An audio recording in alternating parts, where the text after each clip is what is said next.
जनतालाई ललिपप खुवाइदिए आन्दोलनलाई त्यतिकै खुवाइदिए जनतालाई ललिपप खुवाइदिए आन्दोलनलाई त्यतिकै खुवाइदिए हाम्री आमा साह्रै नै बाटी छन् रगतसँग कुर्सीको साथी छन् रगतसँग कुर्सीको साथी छन् हाम्री आमा गुण्डाहरू नेता बहुदैछन् हाम्री आमा साह्रै नै बाटी छन् रगतसँग कुर्सीको साथी छन् महेश बस्ने गुरुमा कराउने गृहमन्त्री साह्रै नै डराउने महेश बस्ने गुरुमा कराउने गृहमन्त्री साह्रै नै डराउने स्वरूप एउटा दिएको हो तर त्यस्तो एमालेलाई रोक्न कांग्रेस एमाले माओवादीले रोक्न भनेर त्यस्तो कुनै आन्दोलन गरेको चाहिँ हैन हामीले तपाईहरुको त प्लानै छ अरे अब जस्तै अस्ति 12 बाट लखट्नु भयो जाने निषेध गराउनु भयो त्यसैगरी काठमाडौँमा पनि यहाँ माइती घरमा आउने निषेध काठमाडौँमा निषेध गर्ने भन्ने तपाईको एउटा प्लान छ अरे नि तपाईँ त्यही अनुसार हिँडिरहनु भएको छ अरे अहिले यत्रो समय भयो जेनजी आन्दोलन घाइतेहरुमा वाहन यत्रो भर्खर जेनजी आन्दोलन भएको छ अहिले जेनजीको मागहरु चाहिँ धमाधम आफ्नो मागहरु बोकेर हिँडिरहेको बेलामा यो एउटा पार्टीको कार्यक्रम गर्ने टाइम त हैन नि त यो यत्रो मान्छे मर्या छ यत्रो शहीद भएको छन् यत्रो घाइतेहरु भएको छन् हैन देश यस्तो अवस्थामा छ एउटा पार्टीले एउटा कार्यक्रम गर्दै गर्दाखेरि हामीलाई त्यो मान्य छैन हामी त्यसमा खुसी छैनौं हैन त्यही सरकारको पालामा हैन हामी जनताहरु मरेको त्यही सरकारको पालामा हैन हामी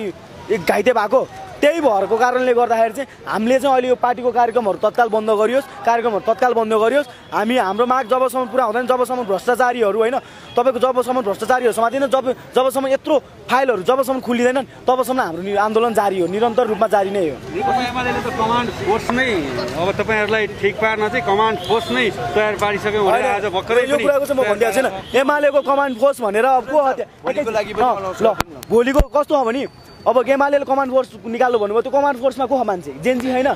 हामी को हो त जेनजी हो नि त उनीहरु त बिचारा 1-2 दिन यसो तम्तमायो होला कसैले तम्तमायो त्यही भएर उहाँहरु कोही पनि हुन्न 24 गते कांग्रेस एमाले माओवादीको मान्छे सबै जेनजीहरु थियो कि थिएन भन्नु त 23 गते सबै मान्छे त्यही थिएन थियो नि त हैन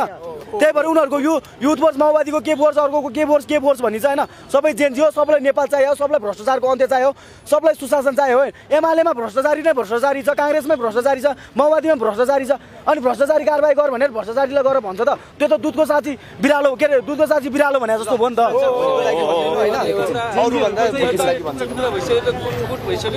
हैन यो एउटा यो कस्तो हुन्छ भन्दाखेरि अहिले जेनजीहरुलाई चाहिँ गुड भयो यो धेरै थरीको जेनजीहरु फरक भयो भन्ने छ नि यो जति पनि भनेको चाहिँ यो बेम हो के हैन सबै जेनजीहरु अगुवाहरु सबै हामी एक ठाउँमा छौं के हामीलाई परे ठाउँमा दाइहरुले एकदम सहयोग गर्नुहुन्छ दाइहरुले परे ठाउँमा नि हामीले एकदम सहयोग गर्छौं त्यो आफ्नो कार्य सबैजना एकै ठाउँमा भयो भने त काम गर्न सकिदैन त्यही भएर पार्ट छुटेर चाहिँ काम गरिरहेको सबैजनाले आफ्नो ठाउँबाट काम गरिरहेको छौं परि आएको खण्डमा मिराज सुदन दाइ त्यहीबाट सबै प्रवेश भाइ त्यहीबाट सबै हामीसँग साथ छौं हामी घाइते सबै एक ठाउँमै छौं हैन घाइ शहीद परिवार पनि एक ठाउँमै छौं सबै एक ठाउँमै छौं यो देशले जबसम्म हामीले न्याय पाउँदैन यो देशले न्याय पाउँदैन नि यो सिंगो देशलाई न्याय चाहियो हामीलाई न्याय चाहिँदैन बरु यो सिंगो देशलाई न्याय पायो भने हामी अटोमेटिक खुसी हो के यो देशलाई न्याय जबसम्म मिल्दैन तबसम्म हामी छुटेको हुँदैनौं सबै एकै ठाउँमा छौं दाइहरुलाई हामीले कुरा गरेका थियौं समर्थन छौं भाउ हामी आउनुपर्छ भन्नुभएको थियो दाइहरु सबै आउँछौं हामी पनि भन्नुभएको थियो हैन आज घाइते मात्र गर्ने भने एमालेले घोषणा गरिसक्यो तपाईहरुलाई अब ठीक पार्ने भनेर एमाले एउटा यता सुन्नु न एमाले एउटा सिंगो पार्टी एउटा गुण्डुमा गरेर अर्क्या छ एउटा कुरा गुण्डुमा गरेर अर्क्या त्यो गुण्डुबाट हैन बच्चा थर्काइराछ हेर्नु न बच्चा थर्काइराछ घाइतेहरु अर्कोचोटि रेडी भइसक्यो हेर्नु हामी घाइते छौं नि तपाईको गुण्डुमा धेरै परपर नगर्दा हुन्छ हैन तपाईहरुको राजनीति तपाईहरु गर्नुस् तपाईहरुको समय राजनीति समय आउँछ तपाईहरुको के गर्न पनि हो तपाईहरु गर्नुस् तर अहिले देश बनाउने समय छ यो जेनजीको समय हो यो जेनजीको समय छौन्जेलसम्म यो पार्टीगतको कुरा हामी जान्दैनौं एमालेको कांग्रेसको माओवादीको चिन्दैन एउटा सिंगो एमालेले को के भन्यो भन्दैमा हामीलाई त्यसको सरकार छैन उहाँले पहिला पनि भन्नुहुन्थ्यो त्यस्तो अभिव्यक्ति पहिला पनि दिइरा हो अहिले पनि दिइरान भोलि पनि दिन्छन् अब के गर्न सक्छ गुन्डाहरूले गुन्डा लाएर कुट्ने पिट्ने मार्ने भए जे पनि गर्छन् एमालेको बाउको सरकार हो र जतिखेर मलाई लाग्छ त्यतिखेर ढाल्नलाई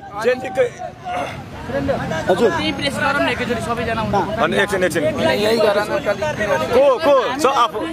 फेक न्युज हो फेक 1,00,000 भन्छ 1,000 उठाउन सक्छ हजुर हजुर कसले हामी पनि भोलि यही हो भोलि हामी यही हो होइन निकाल्दा भइहाल्छ एउटा ढिलो भयो हामी सबै प्रेस मिट सँगै गरौँ न एक ठाउँमा ल प्रेस मिट गरौँ न सँगै है उनीहरूले 20,000 निकालेर